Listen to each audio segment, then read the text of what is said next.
പറഞ്ഞു plants, bacteria, അതുപോലെ animals, ഇതിൻ്റെയൊക്കെ ജീൻസിനെ നമ്മൾ ഓൾട്ടർ ചെയ്ത് മാനിപ്പുലേഷൻ വഴി ഓൾട്ടർ ചെയ്യുമ്പോഴാണ് ജനറ്റിക്കലി മോഡിഫൈഡ് ഓർഗാനിസം എന്ന് പറയാം, അതായത് GMO. ഈ ജനറ്റിക്കലി മോഡിഫൈഡ് പ്ലാന്റ്സിൻ്റെ അഡ്വാൻറ്റേജസ് എന്തൊക്കെയാണ്? ഇങ്ങനെ ജനറ്റിക് മോഡിഫിക്കേഷൻ വഴി ഉള്ള പ്ലാന്റുകൾക്കുള്ള അഡ്വാൻറ്റേജസ് ഒന്ന് നോക്കാം.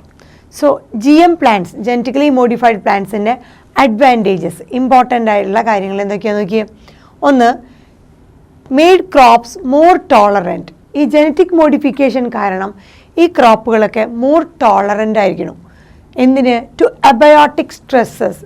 അബയോട്ടിക് സ്ട്രെസ്സസ് ലൈക്ക് കോൾഡ്, നമ്മുടെ എൻവയോൺമെൻറ്റിൽ വരുന്ന അബയോട്ടിക് സ്ട്രെസ്സുകൾ, കോൾഡ്, ഡ്രോട്ട്, വരൾച്ച, അതുപോലെ സോൾട്ട് കോൺസെൻട്രേഷൻ സോയിലിൽ കാണുന്നത്, അതുപോലെ ഹീറ്റ്.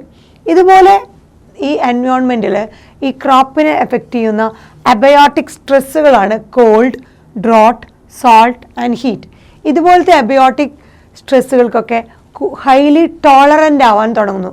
ത്രൂ ജനറ്റിക് മോഡിഫിക്കേഷൻ ഈ ക്രോപ്പുകൾക്കൊക്കെ ഇതുപോലത്തെ അബയോട്ടിക് സ്ട്രെസ്സുകളെയൊക്കെ ടോളറേറ്റ് ചെയ്യാനുള്ള കഴിവ് ലഭിക്കുന്നു. രണ്ടാമത്തെ അഡ്വാൻറ്റേജ് എന്ന് പറയുന്നത് reduced reliance on chemical pesticide. So chemical പെസ്റ്റിസൈഡ്സിൻ്റെ ആവശ്യമില്ലാതെ തന്നെ അവർക്ക് സർവൈവ് ചെയ്യാൻ പറ്റുന്നു. അതായത് പെസ്റ്റ് റെസിസ്റ്റൻറ്റ് ക്രോപ്പുകൾ ഉണ്ടാകുന്നു. ത്രൂ ജനറ്റിക് മോഡിഫിക്കേഷൻ ഈ പെസ്റ്റുകളെ കെമിക്കൽസിൻ്റെ സഹായമില്ലാതെ തന്നെ ഈ പെസ്റ്റുകളെ റെസിസ്റ്റ് ചെയ്ത് വളരാനുള്ള ക്രോപ്പുകളായിട്ട് ജനറ്റിക് മോഡിഫിക്കേഷനിലൂടെ സാധിക്കുന്നു. മൂന്നാമത്തേത് help to reduce post harvest losses.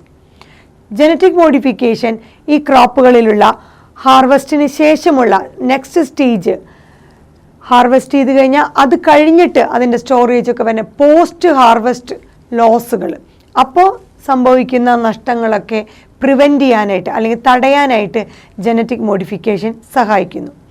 നാലാമത് പറയുന്നത് increased efficiency of mineral usage by plants. So നാലാമത്തെ അഡ്വാൻറ്റേജ് എന്ന് പറയുന്നത് ജനറ്റിക് മോഡിഫിക്കേഷൻ വഴി ഈ പ്ലാന്റ്സുകൾക്ക് മിനറൽസിനെ യൂസ് ചെയ്യാനുള്ള എഫിഷ്യൻസി കൂടുന്നു. സോയിലിൽ കൊടുക്കുന്ന മിനറൽസ് അല്ലെങ്കിൽ സോയിലിൽ അവൈലബിൾ ആയിട്ടുള്ള മിനറൽസിനെ മാക്സിമം നന്നായിട്ട് യൂസ് ചെയ്യാനുള്ള എബിലിറ്റി ത്രൂ ജനറ്റിക് മോഡിഫിക്കേഷൻ പ്ലാന്റ്സിന് കിട്ടുന്നു. സോ ഇൻക്രീസ്ഡ് എഫിഷ്യൻസി അവർക്ക് വരുന്നു. എന്തിനു വേണ്ടി? മിനറൽസിനെ യൂസ് ചെയ്യാൻ വേണ്ടി പ്ലാന്റ്സിന്.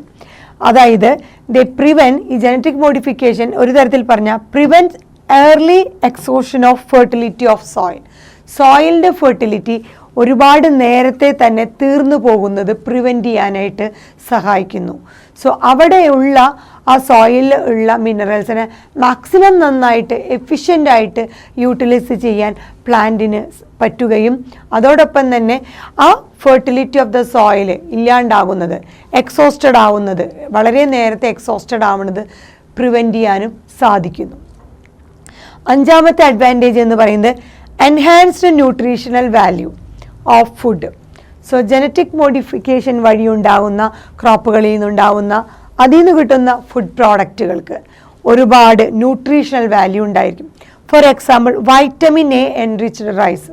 സോ റൈസിലൊക്കെ വൈറ്റമിൻ എ ഒരുപാട് ഹൈ കോൺസെൻട്രേഷനിൽ വൈറ്റമിൻ എ എൻറിച്ച്ഡ് ആയിട്ട് നല്ല ഹൈ കോൺസെൻട്രേഷനിലുള്ള റൈസ് കിട്ടുന്നു. എങ്ങനത്തെ? വൈറ്റമിൻ എ നല്ലോണമുള്ള റൈസിന് കിട്ടുന്നു. പിന്നീടുള്ള ഒരു അഡ്വാൻറ്റേജ് എന്ന് പറയുന്നത് ഈ ജനറ്റിക് മോഡിഫിക്കേഷനിലൂടെ തന്നെ to create tailor made plants. ഈ പ്ലാന്റ്സിൽ ജനറ്റിക് മോഡിഫിക്കേഷൻ നടത്തുമ്പോൾ നമ്മൾ അതിന് ഓൾട്ടർ ചെയ്യാണ്. അതിൻ്റെ കെമിസ്ട്രി അല്ലെങ്കിൽ അതിൻ്റെ ജനറ്റിക് മെറ്റീരിയൽ അഥവാ DNA RNA നമ്മൾ ഓൾട്ടർ ചെയ്യാണ് ചെയ്യുന്നത്, അതിന് ചേഞ്ച് വരുത്തുന്നു. സോ നമ്മുടെ ഇഷ്ടത്തിനുള്ള ഒരു പ്ലാന്റ് ആയിട്ട് അത് മാറുകയാണ് ചെയ്തത്. നമ്മുടെ ഇഷ്ടത്തിന് അതിന് കട്ട് ചെയ്ത് മാറ്റി നമ്മൾ അങ്ങനെ ഡിസൈൻ ചെയ്യുമ്പോൾ അതൊരു ടൈലർ മെയ്ഡ് പ്ലാന്റ് ആയിട്ട് മാറുന്നു. സോ ഒരു ടൈലറിൻ്റെ കയ്യിൽ അദ്ദേഹത്തിൻ്റെ കയ്യിലുള്ള ആ സിസേഴ്സ് ഉപയോഗിച്ച് അദ്ദേഹത്തിന് കിട്ടുന്ന ആ ഒരു മെറ്റീരിയലിനെ ഏത് തരത്തിലുള്ള ഒരു പ്രോഡക്റ്റാക്കി മാറ്റാനും സാധിക്കുന്നതാണ്. സോ നമ്മുടെ കയ്യിലുള്ള ഈ പ്ലാന്റിനെ ഇതുപോലെ നമ്മുടെ ആവശ്യത്തിന് ഡിസൈർഡ് ജീൻ ഓഫ് ഇൻട്രസ്റ്റ് മാത്രം എടുത്ത് ഉപയോഗിക്കുമ്പോൾ അതൊരു ടൈലർ മെയ്ഡ് പ്ലാന്റ് ആയിട്ട് മാറുന്നു. അതാണ് to create tailor made plants to supply alternative resources to industry.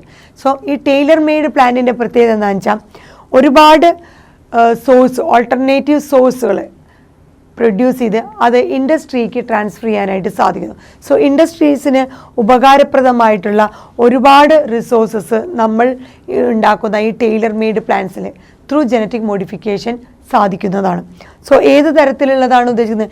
In the form of starch. ഇൻഡസ്ട്രീസിലേക്ക് കൊടുക്കുന്നത് സ്റ്റാർച്ച് പ്രൊഡ്യൂസ് ചെയ്യാൻ പാകത്തിനുള്ള ടൈപ്പ് പ്ലാന്റ്സ്, അതുപോലെ ഫ്യൂവൽസ്, അതുപോലെ ഫാർമസ്യൂട്ടിക്കൽസ്, മെഡിസിനൽ പർപ്പസ് ഉള്ളത്.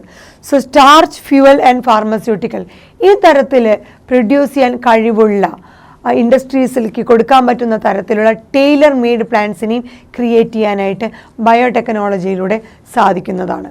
സോ ഈ ബയോടെക്നോളജിയുടെ ഈ ജനറ്റിക് മോഡിഫിക്കേഷനാണ് നമ്മളിവിടെ എടുത്തു പറയുന്ന ഒരു കാര്യം.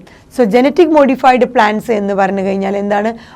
അവരുടെ കെമിസ്ട്രി അല്ലെങ്കിൽ അവരുടെ ജനറ്റിക് മോഡിഫിക്കേഷൻ നടത്തി അങ്ങനെ ഒരു ഓർഗാനിസമായിട്ട് മാറ്റുന്നു. സോ ജനറ്റിക് മോഡിഫിക്കേഷൻ നടന്ന പ്ലാന്റുകൾക്ക് അബയോട്ടിക് സ്ട്രെസ്സുകളെ, കോൾഡ്, ഡ്രോട്ട്, സോൾട്ട്, ഹീറ്റ് പോലെയുള്ള അബയോട്ടിക് സ്ട്രെസ്സുകളെ നന്നായി ടോളറേറ്റ് ചെയ്യാനായിട്ട് സാധിക്കും, അല്ലെങ്കിൽ റെസിസ്റ്റ് ചെയ്യാനായിട്ട് സാധിക്കും. അതുപോലെ ഈ ജനറ്റിക് മോഡിഫിക്കേഷനുള്ള പ്ലാന്റ്സുകൾക്ക് കെമിക്കൽ പെസ്റ്റിസൈഡ്സിൻ്റെ ആവശ്യമില്ല. കാരണം അങ്ങനത്തെ പ്ലാന്റ്സുകൾ ഓൾറെഡി പെസ്റ്റ് റെസിസ്റ്റൻറ്റ് പ്ലാന്റുകളായിരിക്കും. പിന്നീട് പോസ്റ്റ് ഹാർവസ്റ്റ് ലോസുകൾ തടയാനും ഇത് ജനറ്റിക് മോഡിഫിക്കേഷൻ വഴിയുള്ള പ്ലാന്റുകൾക്ക് പറ്റുന്നു.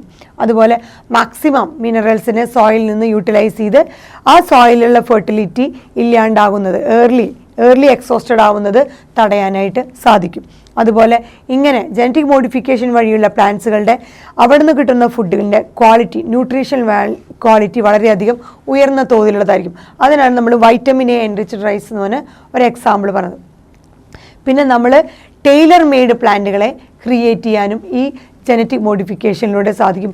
ഈ ടൈലർ മെയ്ഡ് പ്ലാന്റുകൾ എന്ന് പറഞ്ഞാൽ ഒരുപാട് റിസോഴ്സസ് ആണ് പല ഇൻഡസ്ട്രീസിനും. ഫോർ എക്സാമ്പിൾ നമ്മൾ പറഞ്ഞ സ്റ്റാർച്ച്, ഫ്യൂവൽ ആൻഡ് ഫാർമസ്യൂട്ടിക്കൽസ്.